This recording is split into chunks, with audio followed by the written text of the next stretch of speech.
예배로 나오신 모든 분들을 진심으로 환영하고 축복합니다.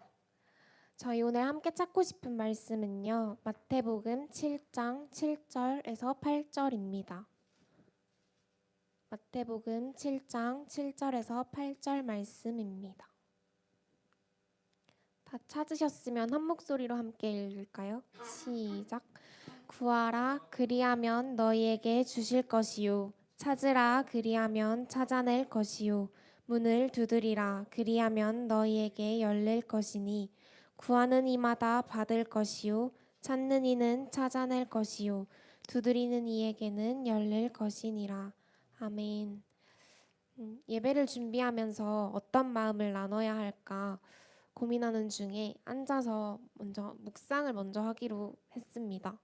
그래서 그냥 잠잠히 하나님 앞에 나아가 최근에 저에게 말씀하시는 하나님에 대해 생각해 보는데 그냥 사랑하시는 하나님이라는 분밖에 생각이 안 나더라고요. 최근에 저는 하나님과 조금은 거리를 두고 살았던 것 같았습니다. 삶의 예배가 없었다고 생각했고 예배의 기쁨이 없었고 묵상, 기도도 하지 않았습니다. 그래도 내 삶이 괜찮은 줄 알았고 큰 문제가 없다고 생각했는데 그게 아니더라고요. 진정한 기쁨과 생명이 없었습니다. 그래서 아버지 앞에 고백했어요. 다시 일어나 주를 예배하기를 원한다고, 기뻐하기를 원한다고, 사랑하기를 원한다고. 하나님은 외면하지 않으시고 말씀해 주셨습니다. 예배하지 않았고 멀어져 있다고 생각했는데 그때도 하나님은 끊임없이 사랑을 주고 계셨습니다. 하나님을 다시 기쁘게 예배하고 싶다고, 하나님을 사랑하고 싶다고 고백했을 때 알려주셨습니다. 이미 사랑하고 있었고 지금도 사랑하고 있고 기다리고 계셨다고 어서 오라고 우리에게 말씀하시는 하나님이십니다. 우리의 삶의 목적은 하나님을 예배하는 것임을 고백합니다. 이 시간 함께 기도했으면 좋겠습니다.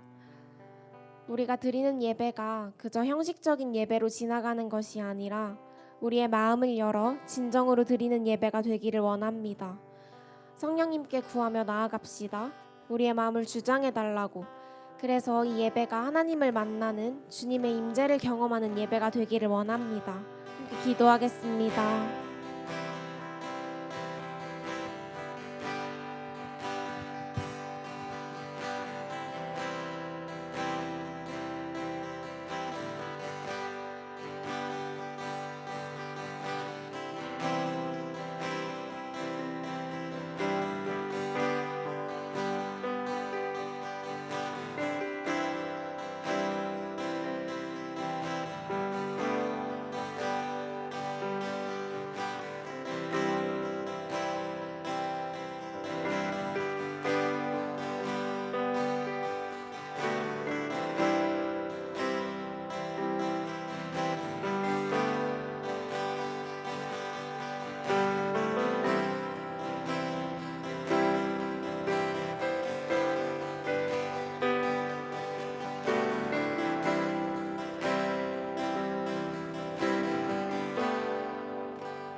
한 가지로 더 주 앞에 기도하며 나아가십시다. 시간 함께 기도하며 나아가실 때 성령의 충만함을 구하며 나아가시고 주님이 예배 가운데 주님 우리의 생각과 마음을 주장하여 주십시오. 주님의 임재가 있는 곳 가운데 우리가 더 깊이 나아갈 수 있도록 성령님 이 시간 가운데 함께하여 주십시오. 우리가 이렇게 성령님을 초청하시면서 함께 기도하며 나아가십시다. 기도하겠습니다.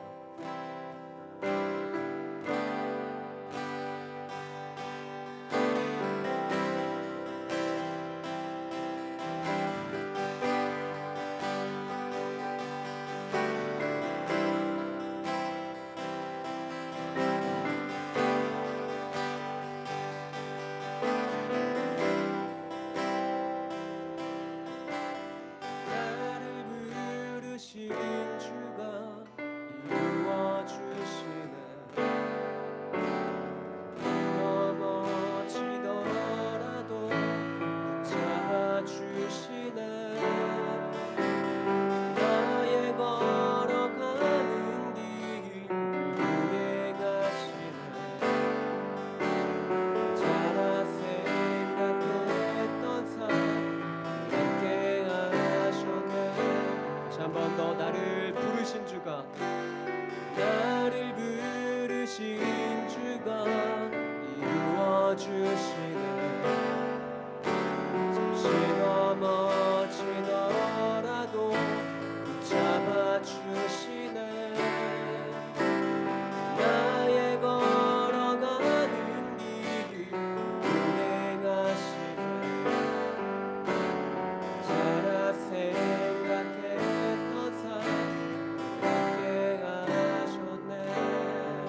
고백합시다. 나 찬양해, 나 찬양해. 언제나 어디서나 부르신 그 뜻대로 나를 지으신 주의 뜻대로 나 찬양해. 영원토록 노래하네. 나를 부르신 대로 주를 찬양하며 살아. 한 번 더 나 찬양해, 나 찬양해. 언제나 어디서나 부르신 그 뜻대로 나를 지으신 나 찬양해. 영원토록 노래하네. 나를 부르신 대로 주를 찬양하리라. 주 사랑, 주 사랑 거친 풍랑에도 깊은 바다처럼 나를 잠잠케 해. 주 사랑 내 영혼의 반석. 그 사랑 위에서 한 번 더 고백합시다. 주 사랑, 주 사랑 거친 풍랑에도 깊은 바다처럼 나를 잠잠케 해. 주 사랑 내 영혼의 반석.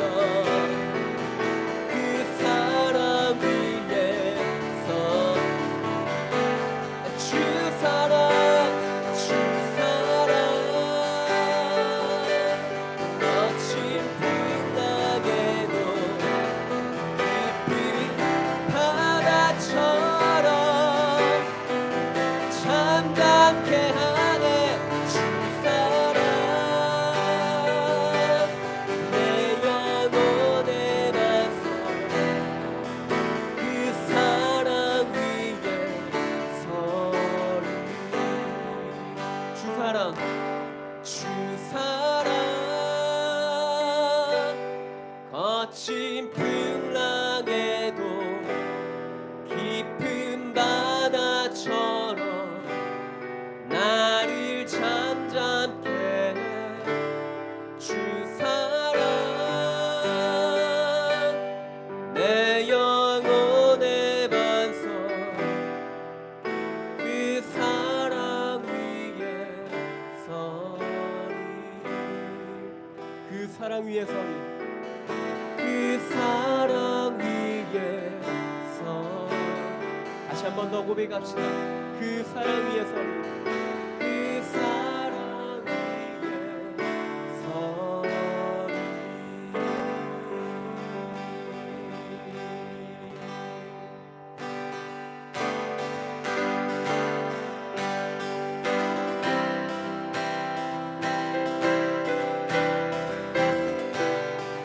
우리의 견고한 반석이신 주님께 함께 찬양하며 나가십시다. 주의 선하심과 주의 선하심과 진실함이 함께와 그의 빛으로 나가네. 그 성품 닮아가네. 빛이 닮아갈 때 주가 주신 자유함을 옳은 대로 돌아와 별같이 비추네. 한 번 더 주의 선하심과 주의 선하심과 진실함이 함께와 그의 빛으로 나가네. 그 성품 닮아가네. 빛을 닮아갈 때 주가 주신 자유함을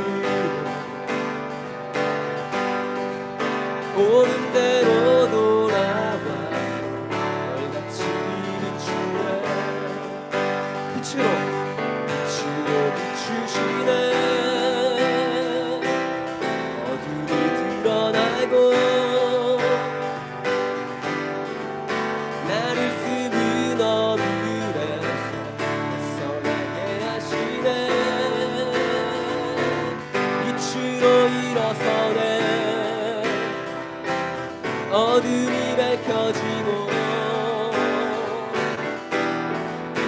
이때 신우리 주와 생명길 가네 주의 선하심과 진실함을 담기 원해 그의 빛으로 나가 그 성품 닮아가네 빛을 닮아갈 때 주가 주신 자유함을 옳은 대로 돌아와서 별같이 비추네 빛으로 비추시네 어둠이 드러나고 나를 숨은 어둠에 벗어나게 하시네 빛으로 일어서네 어둠이 밝혀지고 이때 신우리 주와 생명길 가네 한 번 더 빛으로 비추시네 빛으로 비추시네 어둠이 드러나고 나를 숨은 어둠에 벗어나게 하시네 빛으로 일어서네 어둠이 밝혀지고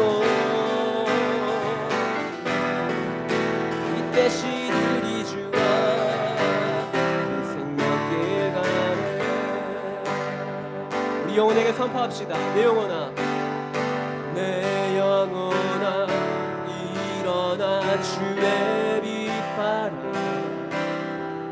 주의 영광이 우리 위에 임하였네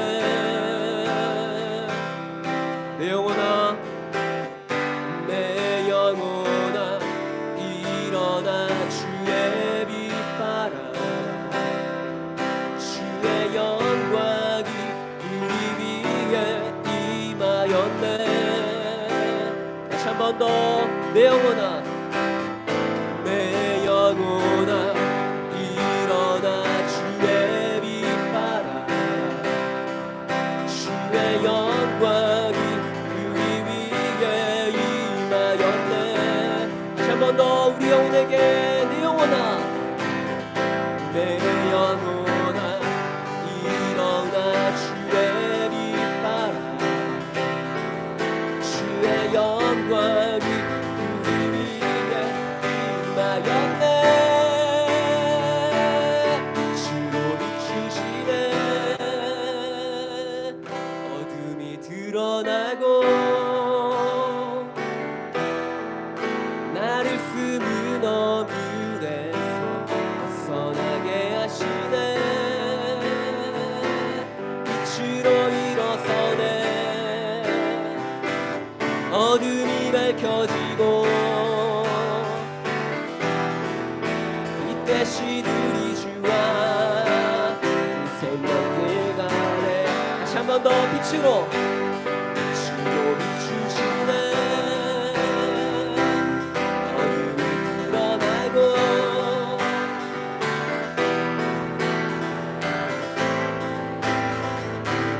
벗어나게 하시네 아멘 빛으로 일어서네 어둠이 밝혀지고 이때 신우리 주와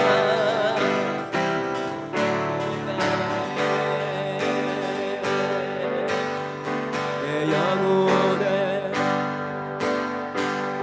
주의 빛 비춰주신 내 영혼이 참 평안 얻네 하나님의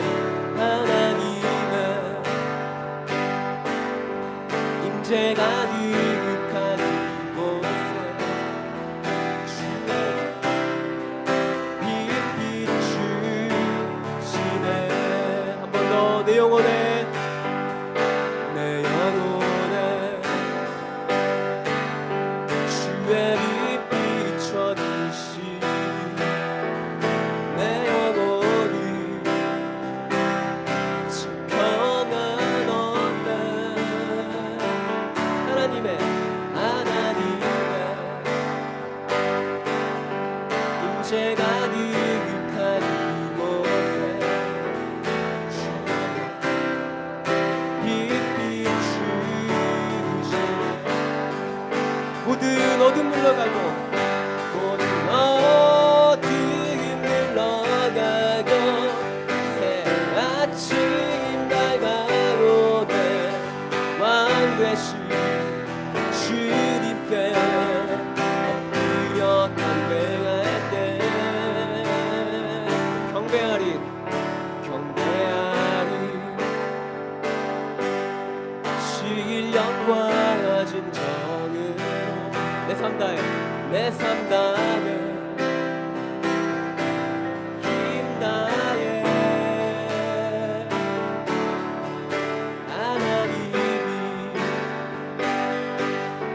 다스리시는 이곳 주의 나라 임하 선포합시다. 모든 어둠 물러가고 모든 어둠 물러가고 새 아침 밝아오네. 왕 되신 주님께 엎드려 승리하신 주의 이름 온 땅에 높이신 주 주님만 높이 한 번 더 모든 어둠 물러가고 모든 어둠 물러가고 새 아침 밝아오네. 왕 되신 주님께 엎드려 경배할 승리하신 주의 이름 온 땅에 높이신 주 주님만 받으소서. 경배하리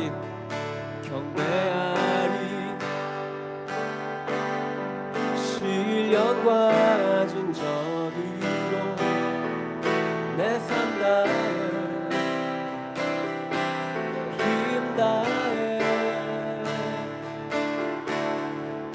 하나님이 다스리시는 이곳 주의 나라 임하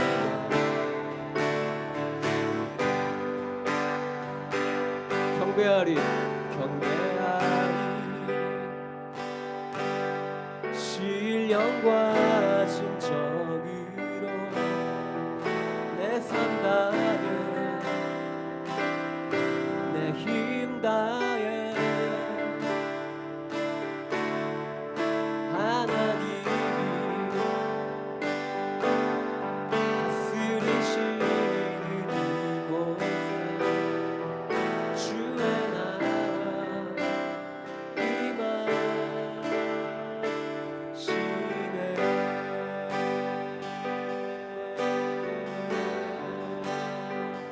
경배하리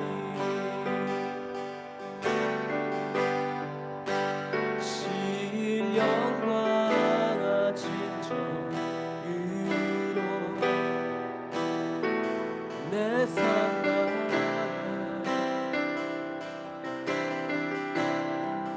힘 다해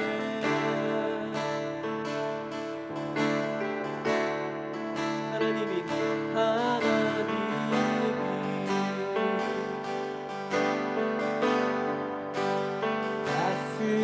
다스리시는 곳에 주의 나라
하나님이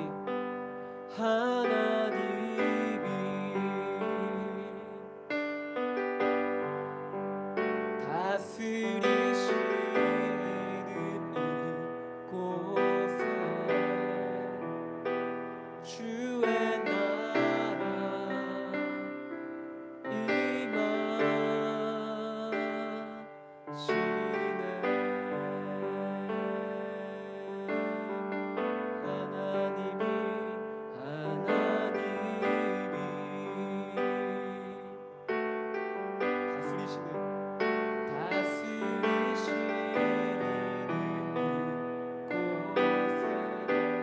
주의 나라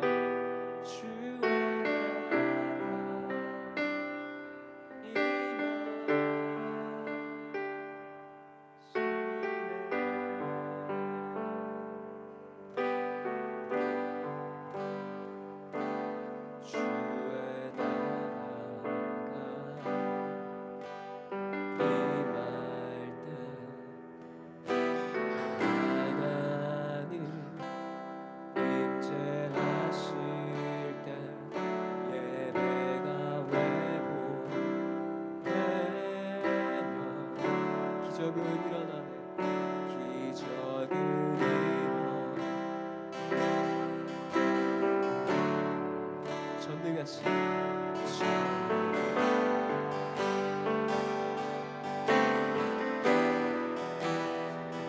능력의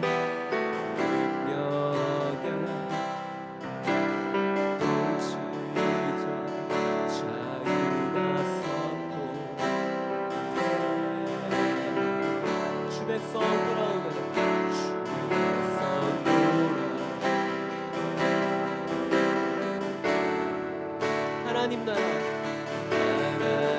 나라 임하소서.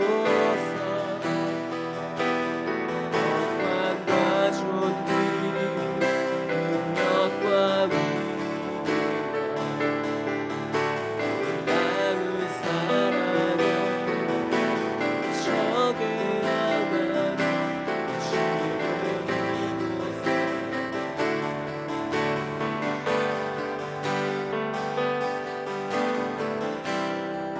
주의 나라가 주의 나라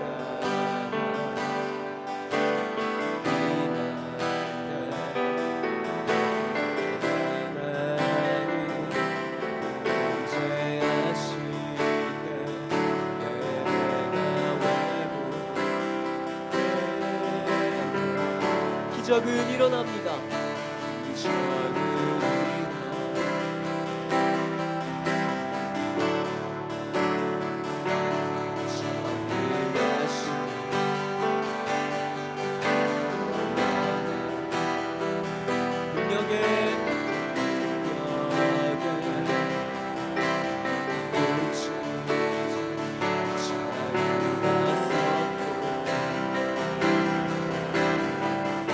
주의 성 돌아오네.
선포하실까요? 주 높고 위대하신 주 높고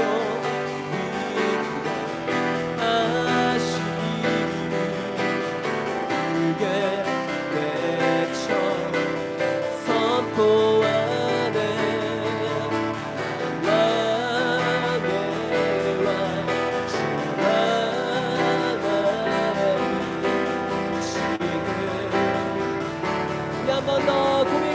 주 높고 위대하심을 주 높고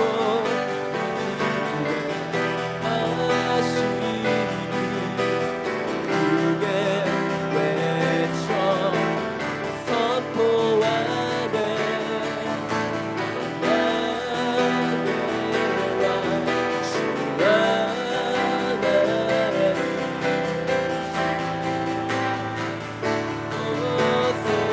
우리 목소리 높여서 하나님 나라 임하소서. 영광과 존귀 능력과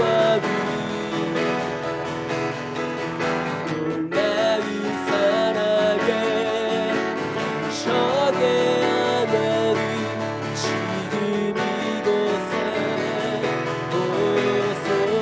하나님 나라 임하소서. 영광과 존귀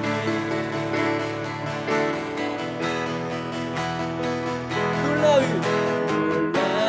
사랑에 적의 하나님 지금 이곳에 오소서. 하나님 나라 임하소서. 영광과 존귀 능력과 놀라운 사랑에 그 적의 하나님 지금 이곳에 오소서. 하나님 나라 임하소서.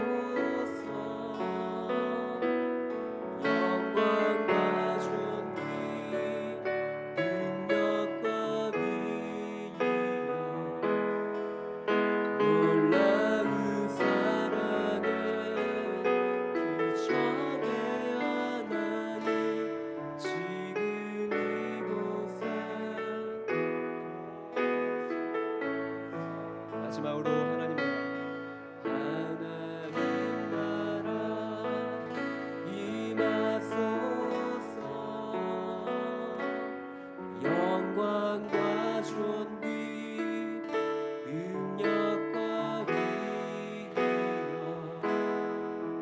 놀라운 사랑에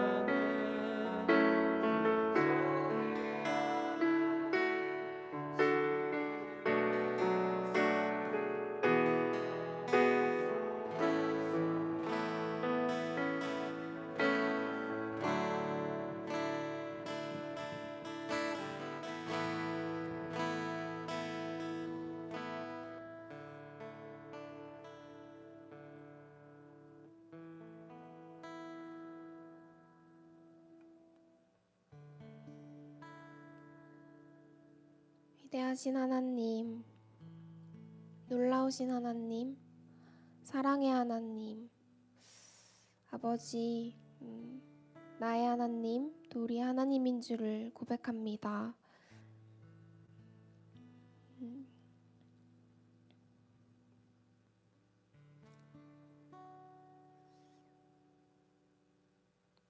우리와 함께 하시는 하나님, 우리가 이 땅에서 삶을 살아갈 때 하나님 나라를 꿈꾸며 주님과 함께 손잡고 같이 나아갈 수 있도록 도와주시옵소서. 감사드리며 예수님 이름으로 기도드렸습니다. 아멘. 저희 광고 몇 가지 보고 말씀 듣는 시간 갖도록 하겠습니다. 지난 토요일부터 저희 지부 사무실에서 귀납적 성경 연구 세미나가 시작되었는데요. 이번 2주차까지 신청을 받는다고 하니 등록을 원하시는 분은 밑에 지부 사무실이나 명희 간사님께 연락 주시면 감사하겠습니다. 울산 화요모임 발렌티어 계속 모집하고 있습니다. 특별히 저기 노란색으로 되어 있는 싱어, 카혼, 베이스, 음향 부분에 많은 관심 가져주시면 감사하겠습니다. 울산 화요 모임 매주 화요일 울산 지부 사무실에서 오후 7시에 드려지고 있습니다. 온라인으로 함께 하실 수도 있고 오프라인으로 현장에 나오셔서 함께 예배할 수 있습니다. 오늘 말씀 전해주실 분은요. 예수전도단 울산지부 지부장 대행을 맡고 계신 교영인 간사님 전해주시겠습니다. 네, 축복은 승리하도록 하겠습니다. 네. 네. 네. 셀프 축복을 하기 좀 민망해서 저희 말씀 한 구조 좀 저희 찾고 저희 말씀 듣는 시간 갖고 싶은데요. 마태복음 말씀이고요. 마태복음 6장 22절부터 24절까지 말씀 저희 함께 보고 싶습니다.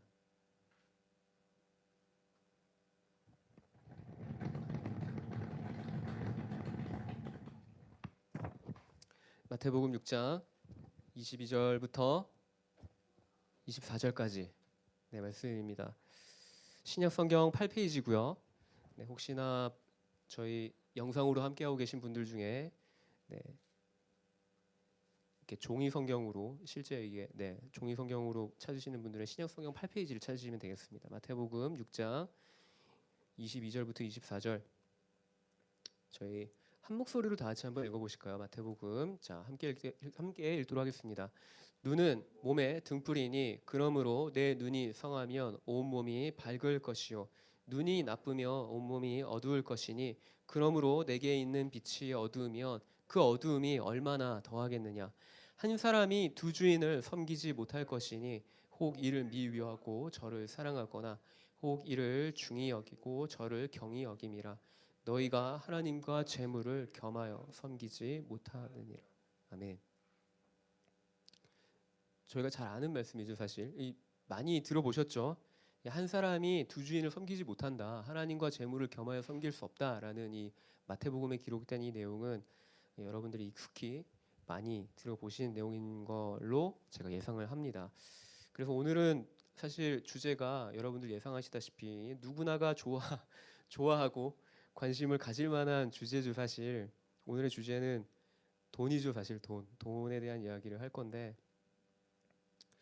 돈 다들 좋아하시죠. 사실 뭐 사실 긍정하기가 참 민망하죠. 돈 좋아한다 이러면 뭔가 내가 뭐 세속적인 것 같고 그렇지 않습니까? 저도 뭐 싫지는 않습니다. 돈이 사실 수천 년 전 과거나 오늘이나 인류 역사에 있어서 돈이라고 하는 것은 필수 불가결한 거죠. 고대 사회에서는 사실 오늘날과 같은 화폐가 없었기 때문에 가축이나 혹은 농작물, 혹은 그 밖에 금이나 은과 같은 값진 광물이 돈의 역할을 했습니다. 이제 그것을 물물 교환하는 것을 통해서 경제 활동이 이루어졌죠. 근데 이제 고대 사회나 오늘날이나 사실 우리의 주된 관심사는 뭡니까? 사실 뭐 그냥 간단하게 얘기해서 우리의 주된 관심사는 뭘까요? 그냥 사실 뭐 쉽게 얘기하면 잘 먹고 잘 사는 거죠. 잘 먹고 잘 사는 게 인류의 주된 관심사죠. 그럼 이제 잘 먹고 잘 살기 위해서는 무엇을 해야 합니까? 오늘날에는 뭐 다양한 방식의 이제 뭐 이게 자본을 창출해낼 수 있는 다양한 여러 많은 방법들이 있잖아요. 뭐 사실 뭐 코인도 있고 뭐 주식도 있고 제가 여러분들에게 뭐 코인을 투자하라 이런 얘기를 하는 게 절대 아닙니다. 제 말을 듣고 여러분들 막 이렇게 코인을 하시면 큰일 납니다. 요즘 젊은 대학생들 사이에서도 주식 투자가 꽤 주된 관심사라고 제가 듣고 있는데 제가 말하고 싶은 거는 뭐 주식에 투자하는 것이 뭐 옳다 그르다를 말하고 싶은 것은 아니고요. 우리가 이제 돈을 버는 것에 다양한 수단과 방법이 있겠지만 사실 거기에는 공통적으로 뭐가 기반이 깔려 있냐면 부를 축적해야 한다라는 것이 기본 전제되어 있는 활동인 거죠. 근데 이 성경은 오늘날에 이제 우리가 비추어 봤을 때 성경은 그러면 단순한 부의 축적이 인생의 안위와 안정을 가져다 주느냐라는 질문에 성경은 그렇지 않다라고 대답을 합니다. 누가복음 말씀 함께 좀 보고 싶은데요. 제가 PPT로 본문의 말씀을 참고해서 보고 싶은 말씀을 제가 준비했습니다. 누가복음 12장 16절부터 21절까지 말씀인데요. 저희가 함께 읽어보도록 하겠습니다. 함께 읽겠습니다. 또 비유로 그들에게 말하여 이르시되 한 부자가 그 밭에 소출이 풍성함에 심중에 생각하여 이르되 내가 곡식 쌓아둘 곳이 없으니 어찌할까 하고 또 이르되 내가 이렇게 하리라 내 곡간을 헐고 더 크게 짓고 내 모든 곡식과 물건을 거기에 쌓아두리라. 또 내가 내 영혼에게 이르되 영혼아 여러 해 쓸 건을 많이 쌓아두었으니 평안히 쉬고 먹고 마시고 즐거워하자 하리라 하되 하나님은 이르시되 어리석은 자여 오늘 밤에 내 영혼을 도로 찾으리니 그러면 내 준비한 것이 누구의 것이 되겠느냐 하셨으니 자기를 위하여 재물을 쌓아두고 하나님께 대하여 부유하지 못한 자가 이와 같으니라. 아멘. 예수님이 친히 하신 이제 비유를 들어서 말씀하신 내용이고요. 이 말씀의 배경은 이제 누군가가 예수님께 찾아와서 이렇게 요청합니다. 이제 부모의 유산을 두고서 부모의 유산 문제로 이제 형제와 분쟁이 있는 거예요. 그래서 예수님께 찾아와서 이렇게 요청하는 거죠.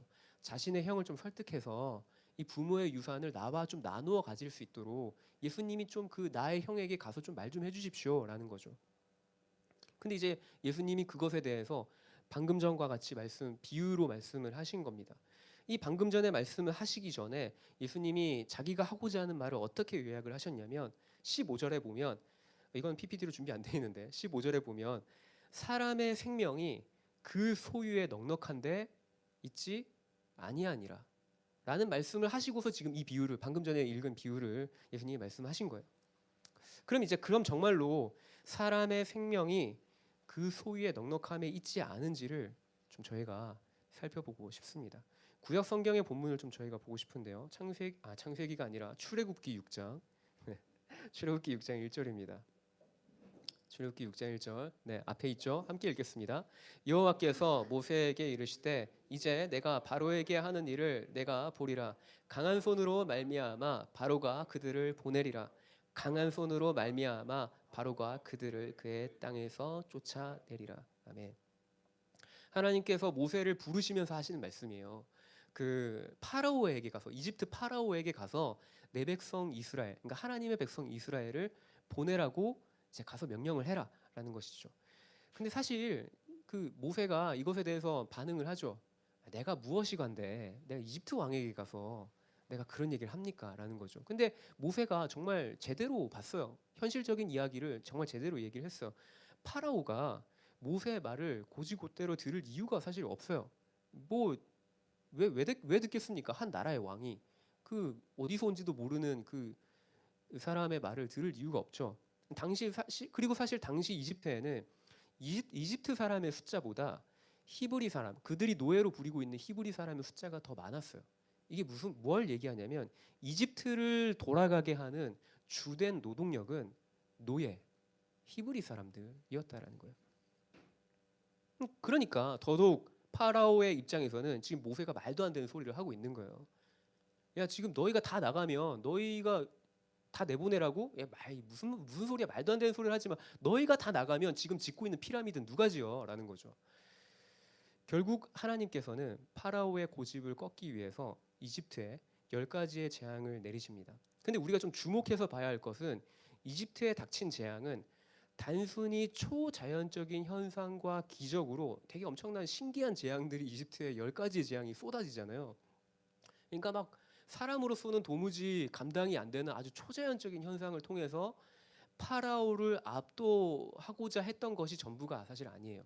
물론 이제 막 10가지의 재앙이 엄청난 신기한 재앙들이 막 일어나지만 이제 사실 이집트에 내린 그 10가지의 재앙은 모두가 다 이집트가 섬긴 신들과 관련이 있습니다.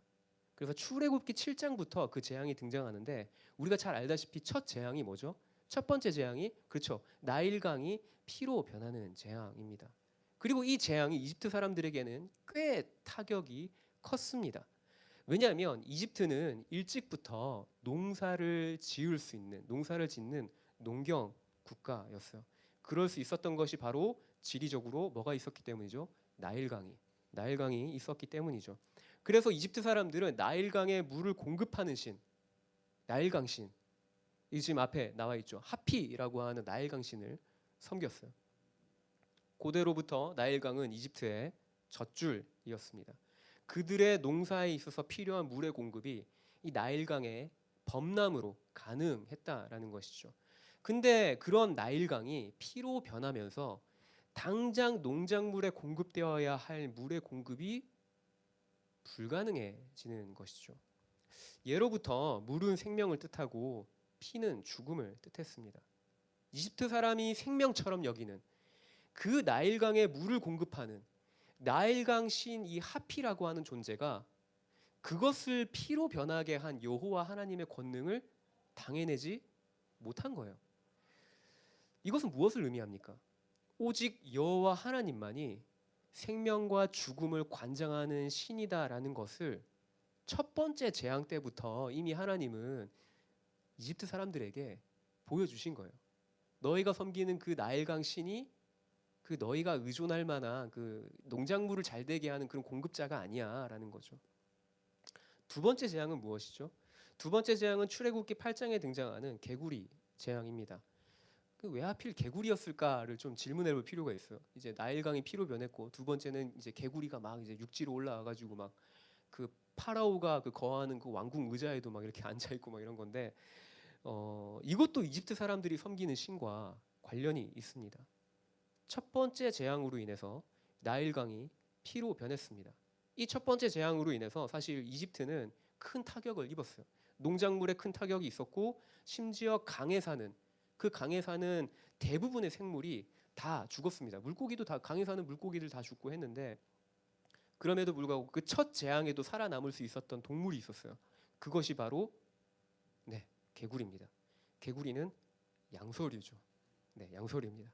주로 물에 살지만 물 밖에서도 살 수 있어요. 물이 오염되면 뭐 물 밖으로 나오면 되니까. 네. 고대 이집트 사람들은 이 나일강 주변에 서식하는 개구리를 신성하게 여겼어요.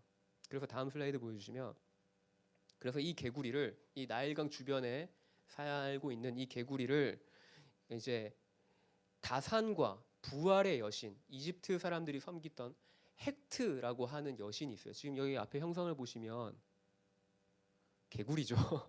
개구리 형상을 하고 있죠. 네, 그래서 개구리를 이 헥트라고 하는 여신과 동일시하게 여겼다라는 것입니다. 우리가 잘 알다시피 개구리의 특징이 뭡니까? 알을 엄청 많이 낳죠. 그렇기 때문에 이집트 사람들이 그 개구리가 알을 막 이렇게 엄청나게 많이 놓는 걸 보고서 개구리를 신성하게 여겼던 거예요. 다산의 복이 있는, 다산의 축복을 주는 그런 신으로 여겼다라는 것이죠. 하나님은 첫 번째 재앙에서 살아남은 개구리 재앙을 통해서 이집트의 다산과 부활의 신 헥트가 얼마나 무기력하고 허망한 것인지를 보여준 것입니다. 한 가지만 더 살펴볼까요? 저희가 뭐 이집트 10가지 재앙 다 살펴볼 건 아니고요. 한 가지만 더 살펴보고 싶습니다. 이집트에 내린 그럼 세 번째 재앙이 있습니다. 세 번째 재앙은 티끌이 이가 되는 재앙입니다. 이건 역시도 이집트 사람들이 섬긴 신과 관련이 있습니다. 이 재앙은 땅의 먼지 위에 있었다라고 하는 이집트 신, 게브라고 하는 이 게브를 대상으로 한 재앙인 거죠. 제가 이 재앙을 이 배경을 좀 살펴보면서 그런 생각을 했어요. 이 게브라고 하는 신이 어디에 있었냐면 땅 위에서 일어나는 먼지 위에 있었대요. 먼지 위에 존재하는 신이라는 건데 제가 이걸 보면서 참 그런 생각을 했어요. 야, 참 별의 신이 다 있구나. 먼지 위에 신이 있어? 약간 이런 생각을 했는데 고대 이집트 사람들은 이 게브를 땅의 신으로 숭배를 했어요. 그래서 게브를 농작물의 공급자이자 치료사로 여겼습니다. 보통 농작물을 어디에 심습니까? 땅에 심죠. 그렇기 때문에 이 땅을 관장하는 이 게브라고 하는 신이 농작물의 공급자로 여겼다라는 것입니다. 이집트 사람들은 이제 게브의 웃음이 지진을 일으킨다라고 믿었습니다. 그래서 여호와 하나님은 땅의 티끌과 먼지를 이로 바꾸셔서 이집트 사람들이 섬기는 게브가 농작물을 자라게 하고 특히 이제 치료사로서의 권능을 지닌 신이 아니다라는 것을 드러내셨죠. 이렇게 이집트에 내린 재앙에는 이제 공통점이 다 있죠. 그러니까 이 이집트 사람들이 섬기는 이 신들을 하나님이 징벌하신 거예요. 그들이 얼마나 무능하고 헛된 존재이고 사실은 존재하지 않는 신이죠.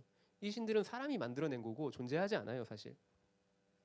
근데 이 이집트 사람들이 섬긴 신들은 모두 이제 뭐 어떤 공통점이 있냐면 이집트 사람들에게 있어서 그들의 생산력과 노동의 중요한 힘과 능력을 지닌 우상들이다라는 겁니다.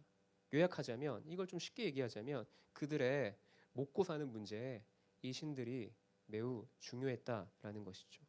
고대 우상들이 지닌 공통적인 특징 중 하나가 바로 이것입니다.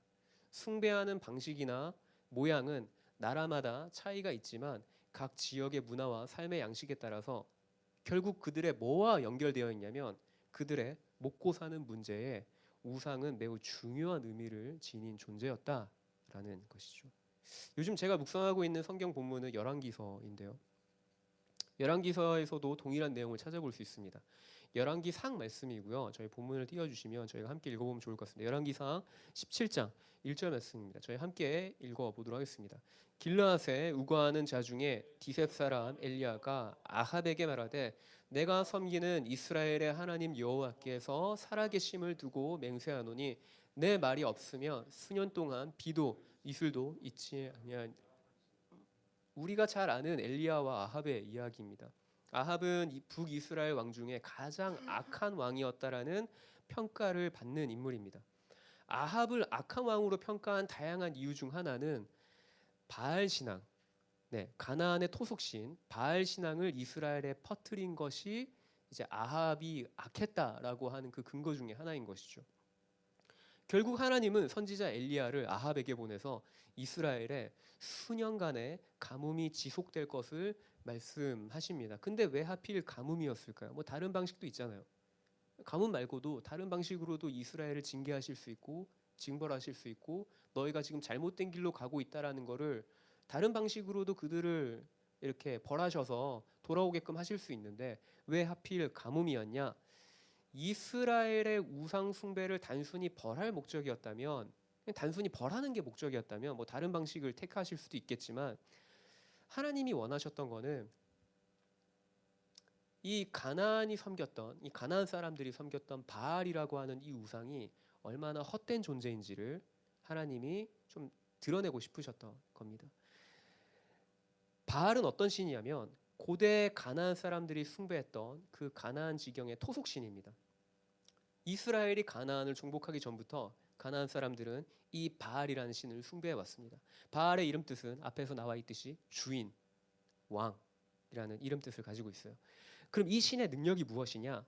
풍요와 폭풍우를 주관하는 남신으로 가나안에 번개와 비를 내릴 수 있다라고 여겨졌던 신입니다. 그래서 여기 지금 이 바알의 이제 그 조각 이제 뭐 이런 것들이 어떻게 묘사되냐면 보통 지금 오른손에 검을 들고 있잖아요. 검을 보통 창이나 검을 들고 있고 지금 왼손에 이게 뭐냐면 번개라고 합니다. 그래서 왼손에는 번개, 오른손에는 뭐 창이나 검 같은 무기를 들고 있는 그런 이제 조각들이 많이 발견되어진다라고 하죠. 그렇기 때문에 이 폭풍우를 주관하는 남신으로 이제 숭배되어져 온 게 바알이잖아요. 그래서 하나님은 가뭄을 이스라엘에 베푸신 겁니다. 바알 신앙으로 살아가는 아합과 이스라엘 사람들에게 바알이란 존재가 얼마나 헛된 것인지를 보여주고자 하신 것이죠.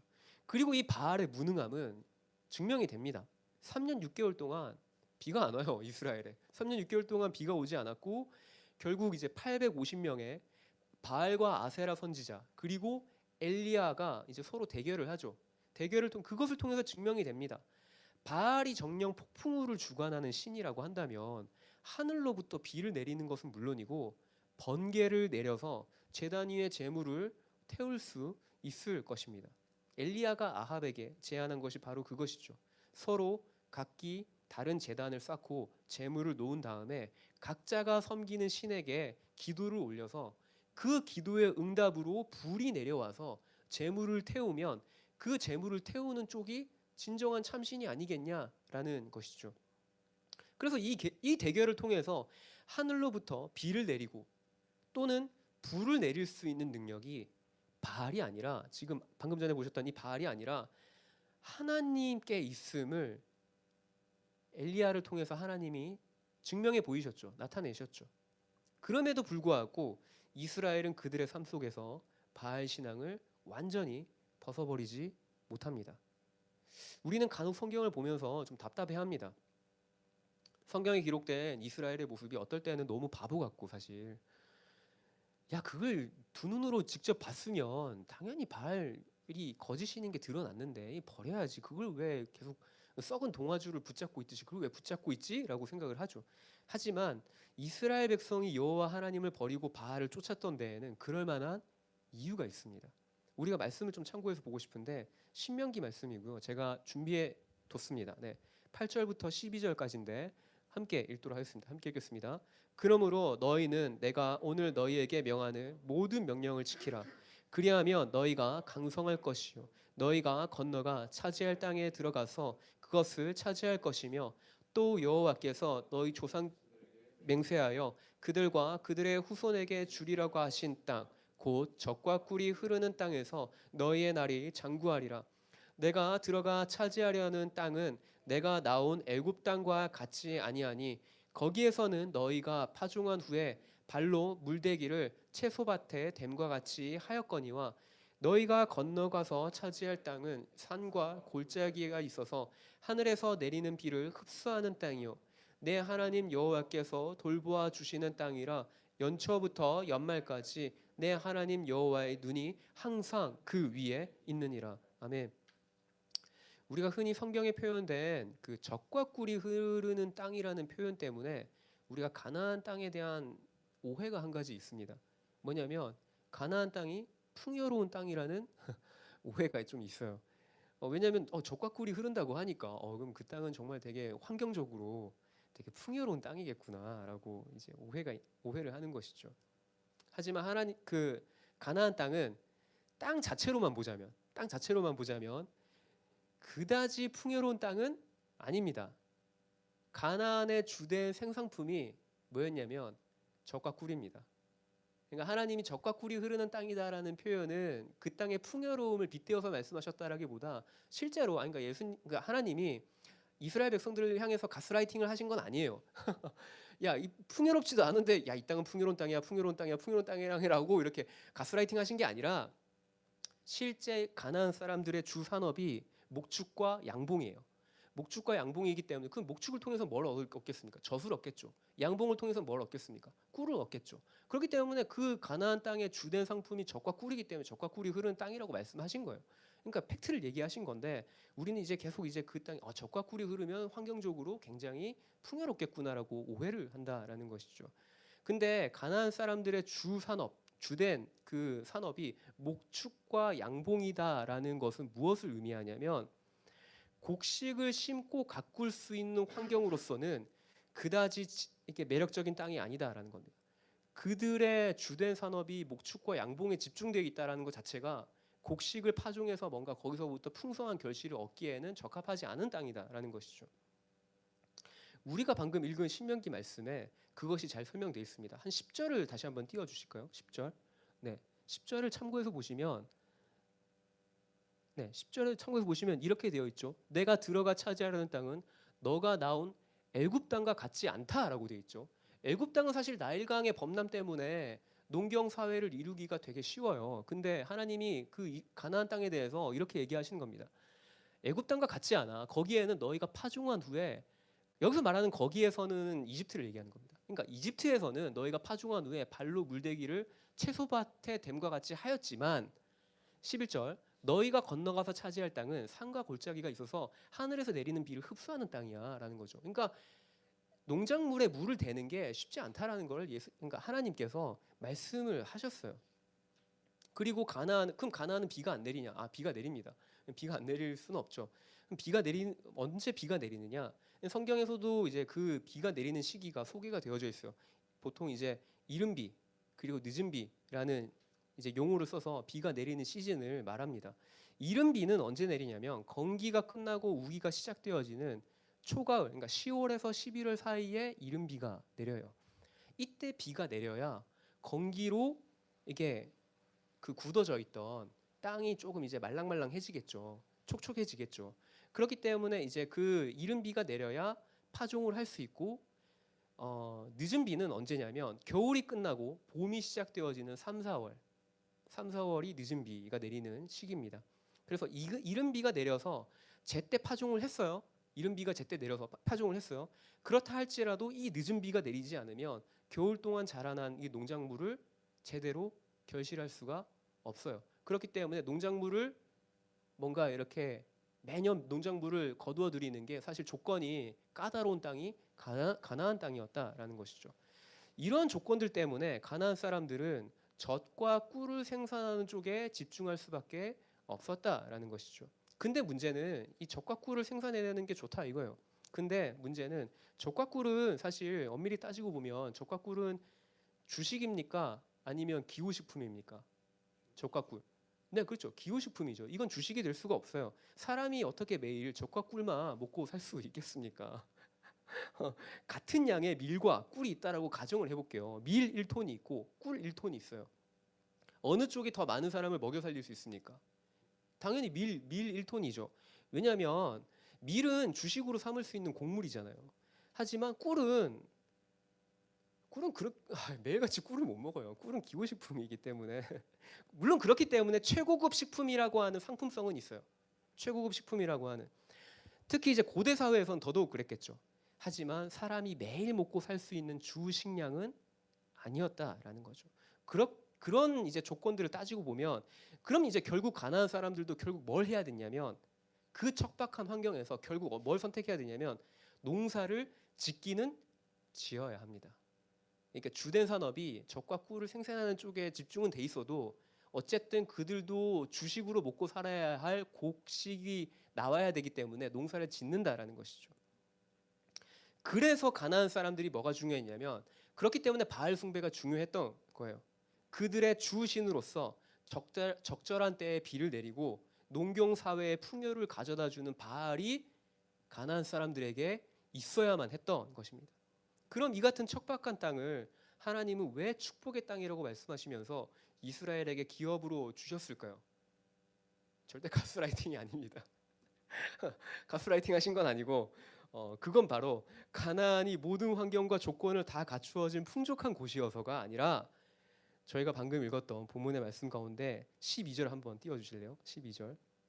오히려 정반대이기 때문에 하나님이 연초부터 연말까지 이스라엘을 항상 지켜보고 계시고 보호해 주시기 때문에 가나안이 축복의 땅이라는 것입니다. 12절 보시면 이제 내 하나님 여호와께서 돌보아 주시는 땅이다. 그러니까 땅 자체가 갖고 있는 조건 자체는 척박하고 악조건인데 너희가 그 땅에 들어가서 기업을 삼게 되면 내가 그러니까 여호와 자신이 돌보아 줄게라는 것이죠. 그래서 연초부터 연말까지 그러니까 연초부터 연말까지는 365일 내내를 얘기하는 거잖아요. 하나님 여호와의 눈이 항상 그 위에 있다라는 것이죠. 그러니까 여호와 하나님의 이 같은 성품 때문에 가나안이 축복의 땅이 될 수 있다라는 것을 말씀해 주는 것이죠. 하나님은 신명기 말씀을 통해서 이제 곧 가나안에 들어갈 이스라엘 백성들에게 가나안 사람들이 섬기는 우상을 경계하라고 말씀하십니다. 그리고 이스라엘이 가나안에 정착하여 살아갈 때 가나안 사람들의 문화와 가치를 따라 살아가지 말고 오직 여호와의 규례와 법도를 따라 살아갈 것에 대해서 말씀하십니다.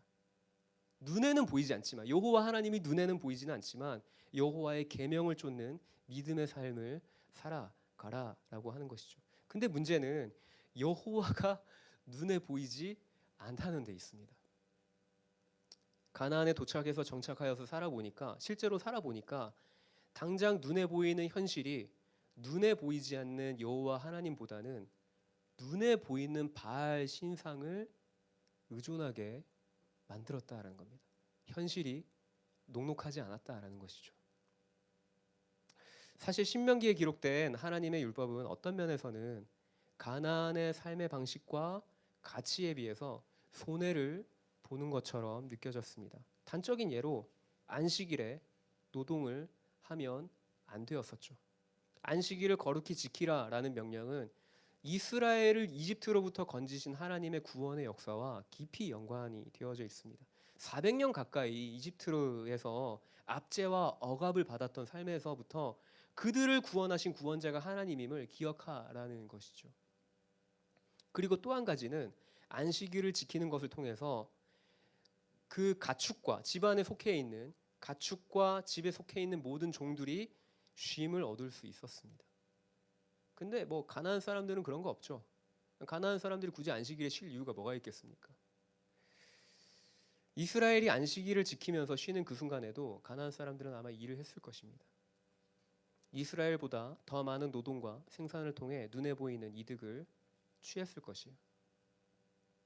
다 살펴보기엔 좀 양이 많기 때문에 한 가지 예만 더 들겠습니다. 신명기 15장에는 안식년에 관한 규례가 나옵니다. 요약해서 말씀드리면 매 7년 끝에는 면제를 시행하라라는 것이죠. 빚을 탕감해주고 가난한 자를 없게 하라는 것입니다. 그리고 자기 동족, 히브리 남자든 여자든 종을 자유롭게 풀어주라는 것이죠. 이 같은 여호와의 율법을 지키면서 살아가면 하나님께서 그들에게 기업으로 준 땅에서 그들이 반드시 복을 받게 될 것이다라는 것이 여호와 하나님의 약속이었어요. 이 외에도 사실 하나님이 이스라엘에게 말씀하신 율법을 좀 면밀하게 살펴보면 사실 단순히 종교적인 경건만이 전부가 아니다라는 걸 알 수 있어요. 좀 자매님들에겐 좀 죄송하지만 구약의 율법에 근거하면 여성의 생리 기간에는 여자는 부정한 것으로 율법은 규정을 하고 있어요. 근데 이 부정하다라는 표현이 사실 조금 뭔가 모르게 썩 유쾌하지만은 않잖아요. 그렇지만 이것은 하나님께서 여성의 생리가 불결한 것이다라는 것을 말씀하신 게 아니에요. 고대 사회에서 여성은 사실 인권적으로 남성보다 존중을 받지 못한 위치에 있었던 거는 사실이에요. 그렇기 때문에 당시 여성이 생리를 하는 기간만이라도 그들이 온전한 쉼을 누리고 몸을 추스를 수 있도록 하나님은 율법을 통해서 여성을 보호하신 것입니다. 여성이 생리하는 기간 동안에 만지는 모든 것이 다 부정한 것으로 간주되었습니다. 그럼 어떻게 되겠어요? 자연히 뭐 만지는 것마다 옷, 그릇, 모든 생활에 필요한 모든 것을 만질 수가 없게 되죠. 그럼 뭐 자연히 가사 노동으로부터 분리 조치가 되는 겁니다. 하나님은 척박한 가나안을 이스라엘에게 기업으로 주시면서 그들이 하나님의 언약 백성의 정체성을 유지하고 살아갈 수 있도록 그들에게 율법을 주셨습니다. 그리고 그 율법 안에는 가나안의 삶의 방식과 가치를 거스르는 그 하나님 나라의 가치가 들어 있었던 거예요.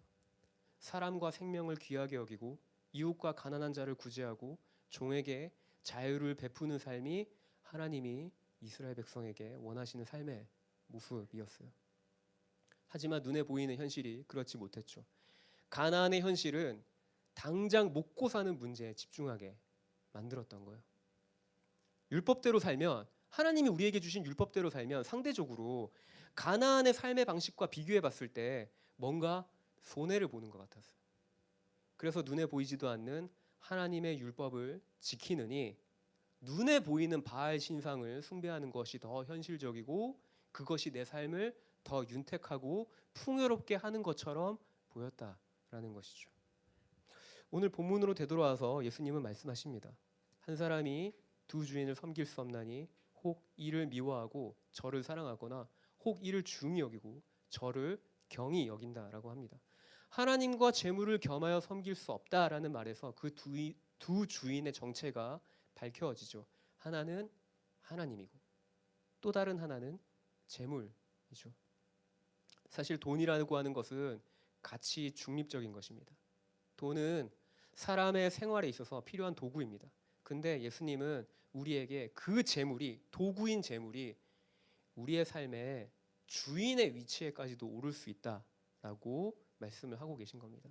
심지어 그 재물은 하나님과 동등한 위치에서 주인이 될 수 있는 힘을 지닌 것이다라고 말하고 계시죠. 어떤 삶의 모습이 돈이 주인된 삶의 모습이겠습니까?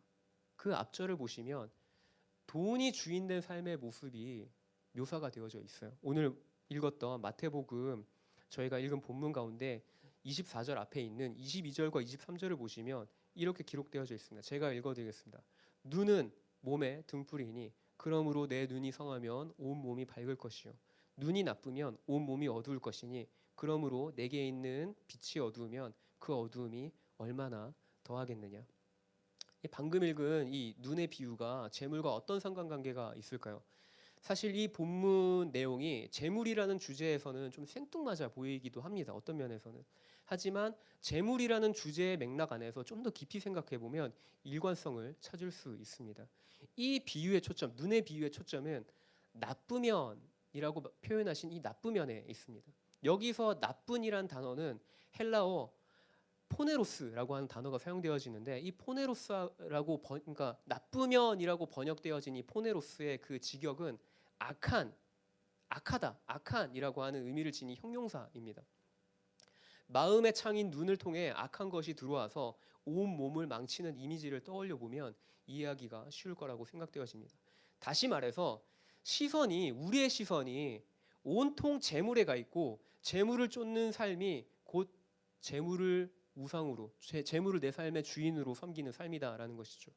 예수님은 하늘나라에 들어온 제자들에게는 전혀 다른 삶의 방식이 요구된다라고 말씀하십니다.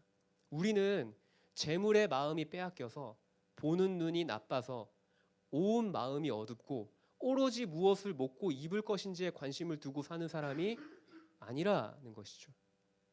우리는 그렇게 살아서는 안 된다라고 말씀하십니다. 오직 이방인들이나 그렇게 산다고 예수님은 지적하십니다. 우리는 세상의 가치 그리고 세상의 어떤 삶의 방식에 편승하여 살아가고 있진 않은지 우리 자신을 돌아봐야 합니다. 신앙을 가진 사람들조차도 잘못 생각하는 한 가지가 있습니다. 그것은 뭐냐면 하나님이 우리의 삶의 중심이 되는 신본주의. 우리는 신본주의로 살아가죠. 신본주의의 대척점, 반대점에 서 있는 것이 우리는 보통 흔히들 인본주의라고 그렇게 많이들 생각합니다. 하지만 그렇지 않습니다. 오히려 하나님은 사람과 생명을 귀하게 여기시고 예수 그리스도를 통해 구원의 역사를 이루셨습니다. 그리고 그 중심에 사람이 있습니다. 사람을 구원하시기 위해 그리스도가 오셨습니다. 하나님은 인생을 살피시고 인간의 삶에 많은 관심이 있으시고 깊이 관여하시고 개입하시는 분이십니다. 신본주의와 완벽하게 대척점을 이루는 것은 인본주의가 아니라 자본주의입니다. 오늘날 우린 돈을 낳는 시대를 살아가고 있습니다. 우린 하나님의 백성으로서 물질 만능주의와 자본주의가 팽배한 오늘을 어떻게 살아가고 있는지 돌아봐야 합니다. 그래서 우리 함께 좀 기도하며 나아가실까요?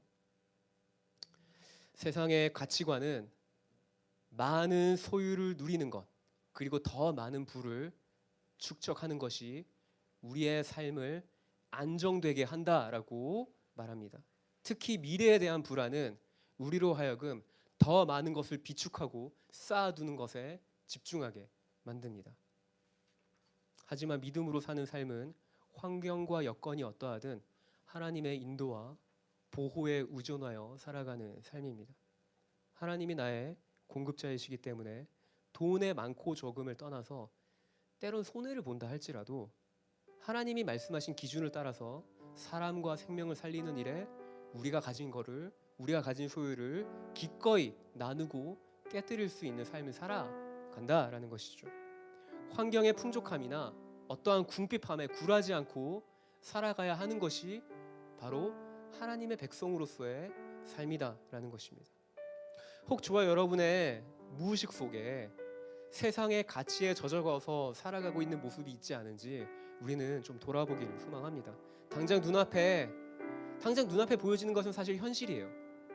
먹고 사는 문제가 우리에게 끊임없이 계속적으로 우리는 고민되어지고 그것으로 말미암아서 계속적으로 우리는 그 재정을 쫓아 우린 세상이 말하는 그 돈의 논리에 우리는 때로는 편승하여 살아가기 쉽다라는 것입니다. 눈앞에 다가오는 거친 풍랑과도 같은 현실의 문제가 있을지라도 저와 여러분의 삶 가운데 바알의 요소, 즉 우리의 진정한 주인과 왕이 누구이신지를 우리는 점검해 볼 필요가 있습니다.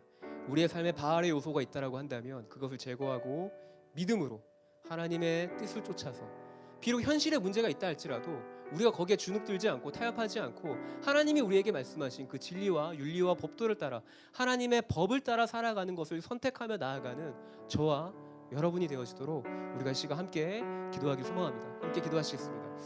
사랑의 주님, 이 시간 기도하며 나아갑니다. 주님, 우리의 삶 가운데 우리에게 주어진 이 아버지 재정을 아버지 주님 우리가 지혜롭게 이것을 관리하고 또 아버지 주님 하나님께 우리에게 허락하신 이 재정을 아버지 주님 하나님 아버지 우리가 도구로서 지혜롭게 사용할 수 있는 힘과 용기를 더해 주십시오.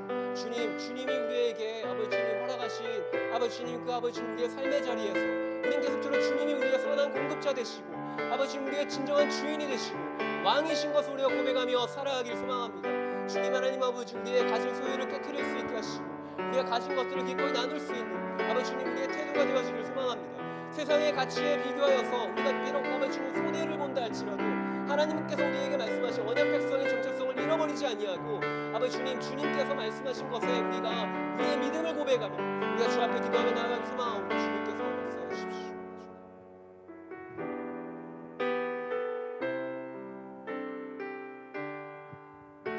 말씀을 기억하시면서 우리 함께 찬양하며 나아가실 거예요. 내가 주인 삼은 모든 것 내려놓고 내 주 되신 주 앞에 나가 내가 사랑했던 모든 것 내려놓고 주님만 사랑해.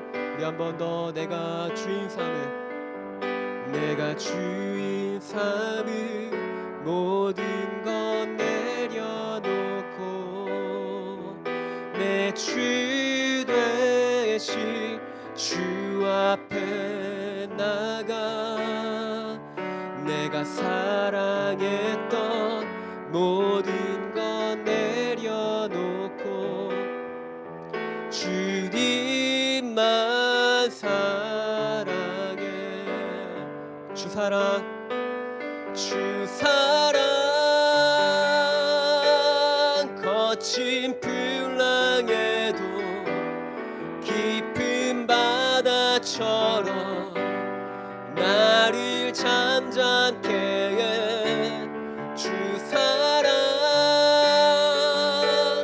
내 영혼의 반석 그 사랑 위에 서리.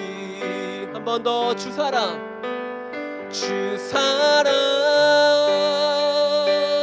거친 풍랑에 깊은 바다처럼 나를 잠잠케 해. 주 사랑 내 영혼의 반석 그 사랑 위에 서리.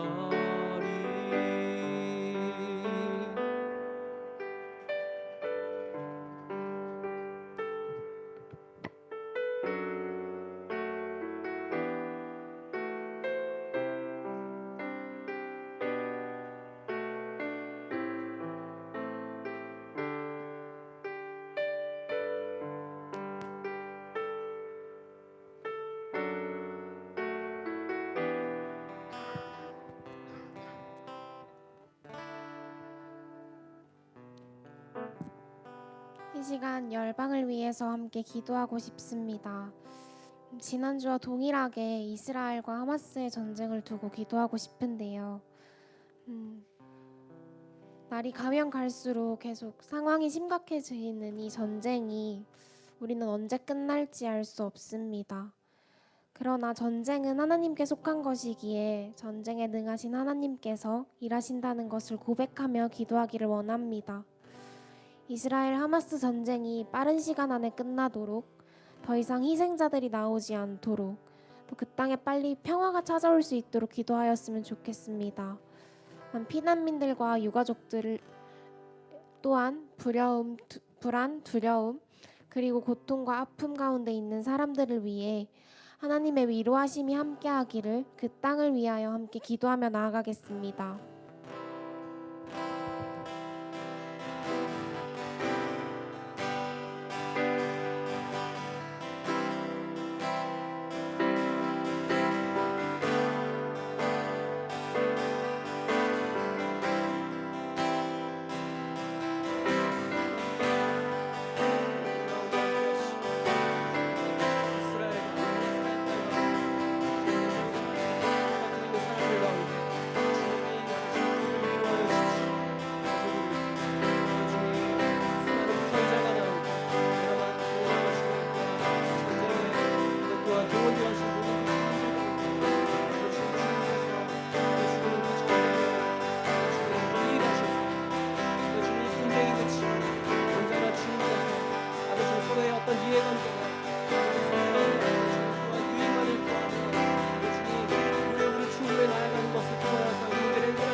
네, 모든 화요 모임 마쳤습니다. 저희 다음 주에 동일한 시간에 저희 화요 모임으로 찾아뵙도록 하겠습니다. 사랑하고 축복합니다.